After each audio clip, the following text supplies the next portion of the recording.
Hello, hello. This is Miss Cece coming to you live from her home. Today we're going to end our discussion about overthinking from the book by Amy Morin, 14 Things Successful Women Do Not Do. And earlier we talked about overthinking. Now I'm going to get to the last portion that I thought was very important that we pay attention to. Okay? So we know that overthinking causes us to worry, causes us to ruminate, causes us to alienate ourselves from other people, causes us all types of stressful situations. And we talked about what we can do to change the channel and do something different other than what we do normally. All right, so the last thing that we talked about was this. Observe what is happening right now. The author says that if you observe what is happening right now, wherever you are, pause and pay attention to what's going on. What you hear, what you see, what do you taste, what do you smell, and what do you feel? This relates to our situation when we talked about mindfulness, that we use that technique to change the channel and use our brain muscles to stimulate us to come out of our comfort zone. The second thing is, it says, let the judgment pass through. Make a note of the judgment you have, but don't pay much attention to it. Imagine them simply floating through your brain, not fighting them. Don't fight them. And don't judge yourself for being judgmental. The third one was this. Remember to observe the present. In the thought of mindfulness, it says, your mind will want to wander, or you may get caught up in some of your judgments. Simply return your focus to the present moment. And our last step is treating yourself with kindness. Treating yourself with kindness. It is a mindfulness is a skill that requires your practice. Your mind will wander. Don't judge yourself for it.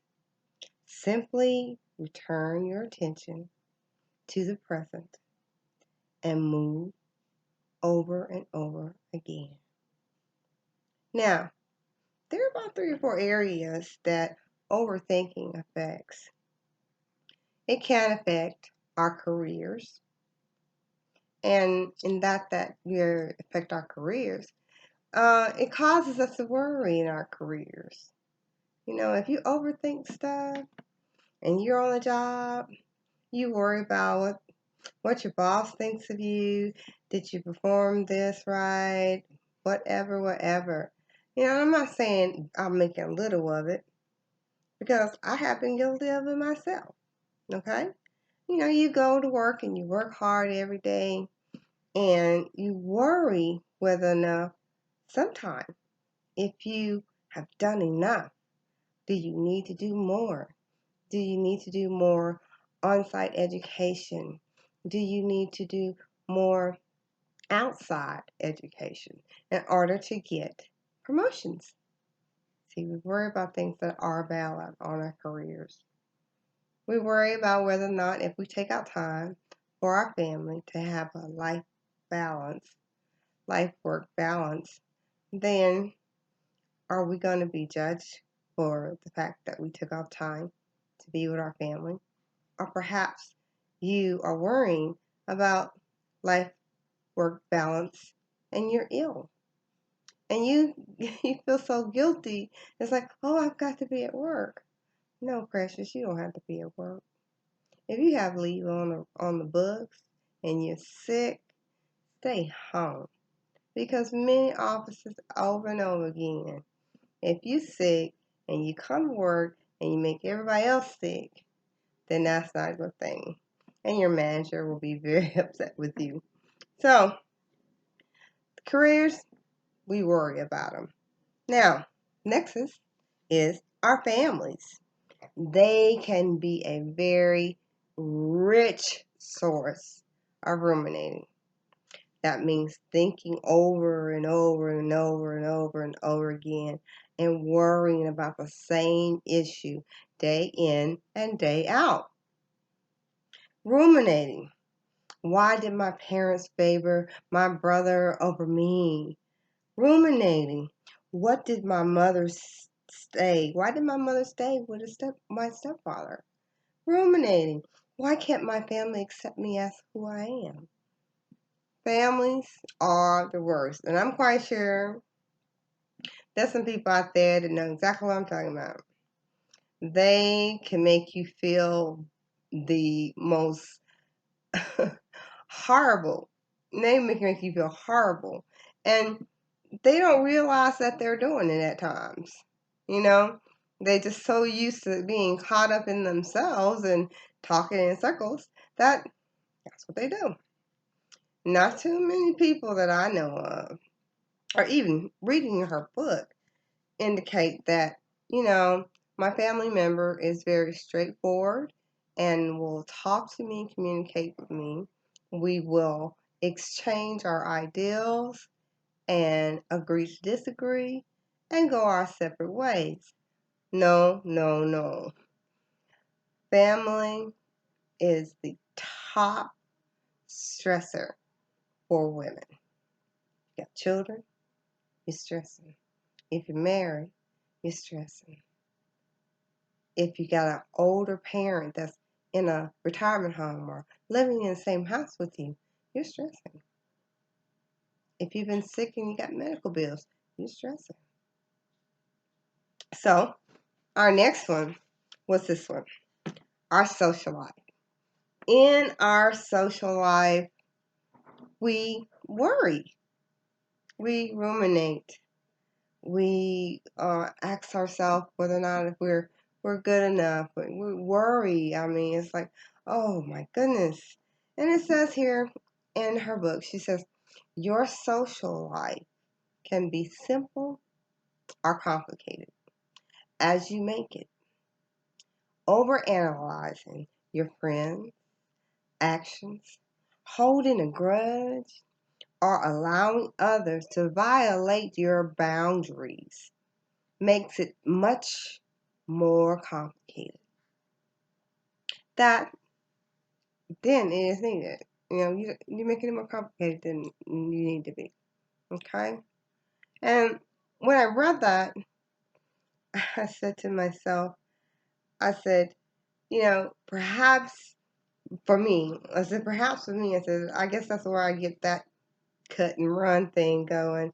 Because socially, I'm like, okay, I don't see a lot of people, I don't go a lot of places, and basically I stay at my house. And it's not because I'm being antisocial, and it's not because I'm afraid to step out of my comfort zone.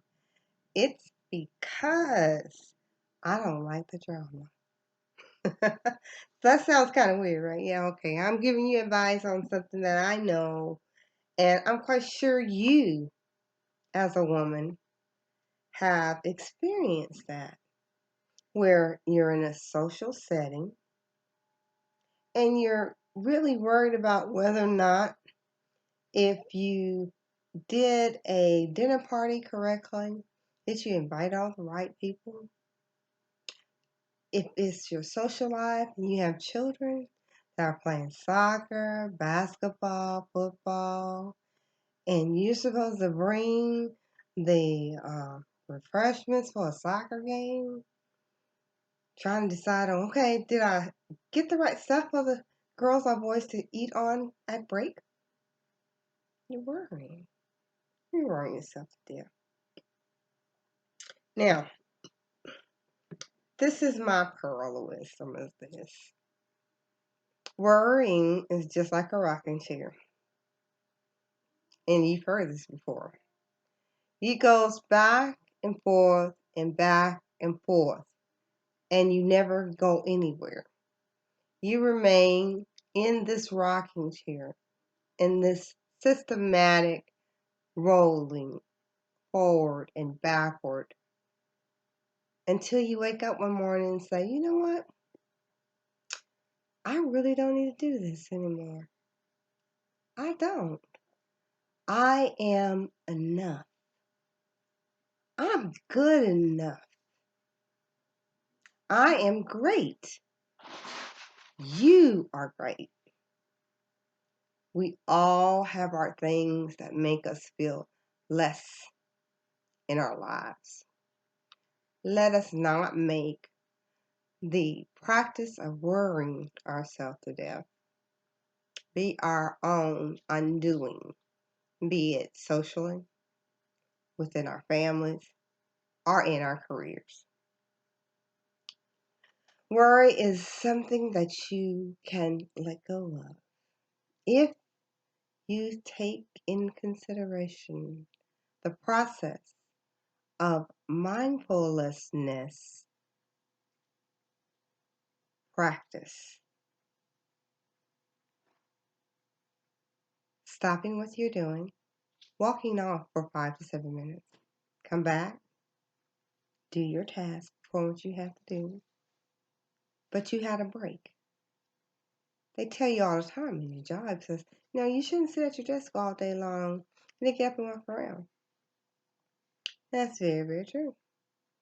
Sometimes when you get overworked and overwhelmed by overthinking stuff and you're not thinking clearly, that 5 to 7 minutes is so precious.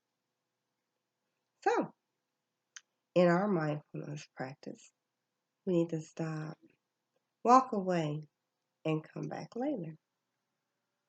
Our second thing is to enter into a state of changing the channel, that you concentrate and be in the moment as you take that break and not think about any troubles, anything that is going on that has your mind bothered, and just be in the moment. It could be that you can step outside the building, walk to your car or something, and you see a beautiful blue jay. Concentrate on that blue jay for just a moment. So think about how beautiful he or she is. And last but not least, don't be judgmental about yourself.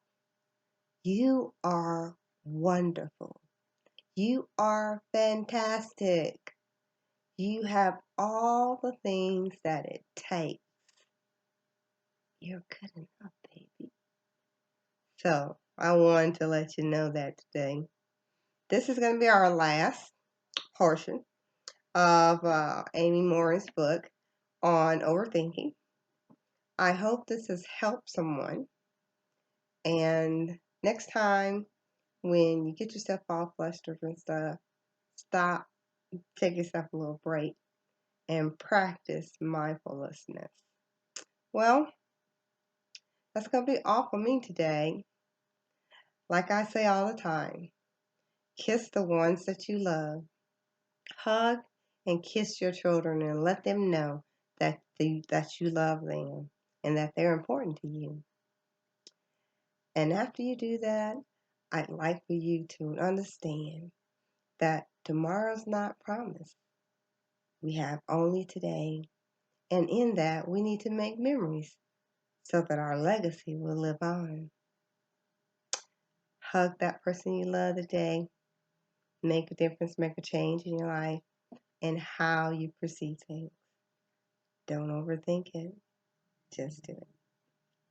Thank you for listening, and you guys have a wonderful day. Goodbye.